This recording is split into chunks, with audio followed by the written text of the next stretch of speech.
নমস্কার বন্ধুরা, eighty story চ্যানেলে আরও একটা নতুন ভিডিওতে সবাইকে স্বাগত জানাই। আমার আজকের রেসিপি সুইটকর্ন দিয়ে খুব সুন্দর একটা রেসিপি। সুইটকর্ন কিংবা ভুট্টা দিয়ে কিন্তু এই রেসিপিটা আপনারা করে নিতে পারেন। পুরো ভিডিওটা স্কিপ না করে দেখতে থাকুন, আশা করি ভালো লাগবে। সুইটকর্ন দিয়ে এই রেসিপিটা বানানোর জন্য আমি এখানে নিয়ে নিয়েছি সুইটকর্ন, আর সুইটকর্নগুলোকে আমি ছাড়িয়ে নিয়েছি।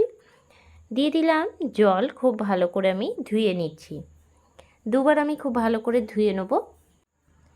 ভালো করে ধুয়ে নেওয়ার পর অন্যদিকে একটা কড়াইয়ের মধ্যে আমি দিয়ে দিলাম 1 কাপের মতো জল। জলটা ভালো করে গরম হয়ে গেলে দিয়ে দিচ্ছি ধুয়ে রাখা ভুট্টাটা। আমি কড়াইয়ে সেদ্ধ করছি, সেদ্ধ করতে 15 মিনিটের মতন টাইম লাগে। আপনারা চাইলে প্রেসার কুকারে একটা সিটিও দিয়ে নিতে পারেন। দিয়ে দিলাম একদম সামান্য পরিমাণে লবণ দিয়ে ঢাকা দিয়ে নিচ্ছি 10 থেকে 15 মিনিটের জন্য। 15 মিনিট পরে ঢাকনাটা খুলে আমি হাতায় দিয়ে ছেঁকে তুলে রাখছি অন্য একটা বাটির মধ্যে। তবে এই সুইটকর্ন এতটাই নরম হয় যে কড়াইয়ে 15 মিনিটের মতন সেদ্ধ করলেই খুব ভালো মতন সেদ্ধ হয়ে যায়। সবটা তুলে নেওয়ার পর কড়াইয়ের মধ্যে দিয়ে দিলাম রিফাইন্ড অয়েল, একদম কম পরিমাণে, একদম 2 চামচের মতন আমি তেল দিলাম। তেলটা আমি কড়াইয়ের চারপাশে ভালো করে মাখিয়ে নিলাম। দিয়ে দিলাম ফোড়নে গোটা জিরে 1/2 চামচ। এরপর আমি দিয়ে দিচ্ছি কুচনো পেঁয়াজ। 10 থেকে 12 মিনিটের মতন পেঁয়াজটা নাড়াচাড়া দিয়ে ভেজে নিচ্ছি।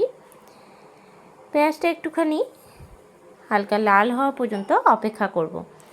গ্যাসের ফ্লেমটা লো টু মিডিয়ামে রাখবো। পেঁয়াজ হালকা করে ভেজে নেওয়া হয়ে গেলে দিয়ে দিচ্ছি গ্রেট করে রাখা আদা, দিয়ে দিলাম কুচি করে রাখা গাজর, আর দিয়ে দেবো আমি আলু। আমি এখানে আলু গাজর দিয়েছি। আমি এখানে দিয়েছি দুটো ছোট সাইজের গাজর, একটুখানি ভালো করে কুচি করে নিয়েছি। আর আলুটা আমি একটুখানি আলু ভাজার মতন কেটে নিলাম, যাতে করে সেদ্ধ হতে খুব বেশি না সময় লাগে। আমি এখানে একটা ছোট সাইজের আলু দিয়েছি। আপনারা চাইলে কিন্তু আলুটা নাও দিতে পারেন। তবে আলু গাজর বিনস থাকলে বিনস দিয়েও কিন্তু এই রেসিপিটা করতে পারেন। দিয়ে দিলাম কাঁচা লঙ্কা। অবশ্যই ঝালটা আপনারা আপনাদের স্বাদ বুঝেই দেবেন অবশ্যই। আর এর মধ্যে দিয়ে দিচ্ছি আমি পরিমাণ মতন লবণ, দিয়ে দেবো হলুদের গুঁড়ো একদম সামান্য পরিমাণে দিলাম। সব কিছু দিয়ে একবার ভালো করে নাড়াচাড়া দিয়ে নিচ্ছি। ভালো করে বেশ কিছুক্ষণ সমানে আমি নাড়িয়ে নিচ্ছি। নাড়াচাড়া দিয়ে আলু গাজরটা একটুখানি ভেজে নেব। বেশ কিছুক্ষণ নাড়াচাড়া দিয়ে আমি আলু গাজরটা কিন্তু অনেকটা ভাজা ভাজা করে নিয়েছি। এরপর দিয়ে দিচ্ছি আগে থেকে সেদ্ধ করে রাখা সুইটকর্নটা দিয়ে দিলাম। দিয়ে দিচ্ছি এর মধ্যে ভাজা জিরের গুঁড়ো। জিরেটাকে হালকা করে ভেজে নিয়েছি। আপনারা চাইলে এমনি জিরের গুঁড়োও কিন্তু এখানে দিতে পারেন। 1/2 চামচের মতন দিলাম। দিয়ে নিয়ে একবার নাড়াচাড়া দিয়ে নিচ্ছি। খুব বেশি কিন্তু এখানে মশলা দেওয়ার প্রয়োজন নেই।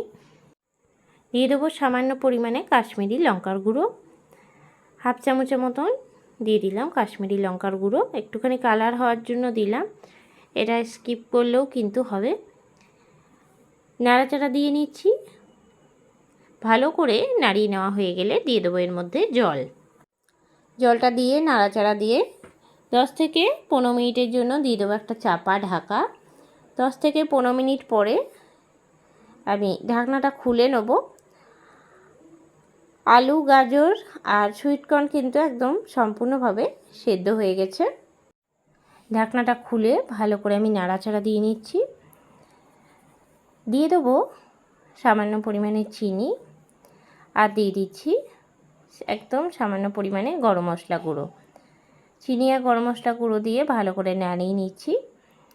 নামাবার আগে দিয়ে দিচ্ছি কুচি করে রাখা ধনেপাতা। সম্পূর্ণভাবে তৈরি হয়ে গেল সুইটকর্নের এই রেসিপিটা। আপনারা কিন্তু রুটির সাথেও এই রেসিপিটা পরিবেশন করতে পারেন। তাছাড়াও শুধু মুখে খেতে কিন্তু খুবই ভালো লাগে। খুবই স্বাস্থ্যকর একটা রেসিপি। কেমন লাগলো আজকের রেসিপিটা অবশ্যই আমাকে জানাবেন। রেসিপিটা ভালো লাগে থাকলে লাইক করবেন, শেয়ার করবেন। এই চ্যানেলে নতুন বন্ধু হয়ে থাকলে চ্যানেলটা সাবস্ক্রাইব করা অনুরোধ রইল। আবারও নতুন কোনো রেসিপি নিয়ে হাজির হব। সঙ্গে থাকুন আর দেখতে থাকুন। সবাই ভালো থাকবেন, সুস্থ থাকবেন। ধন্যবাদ।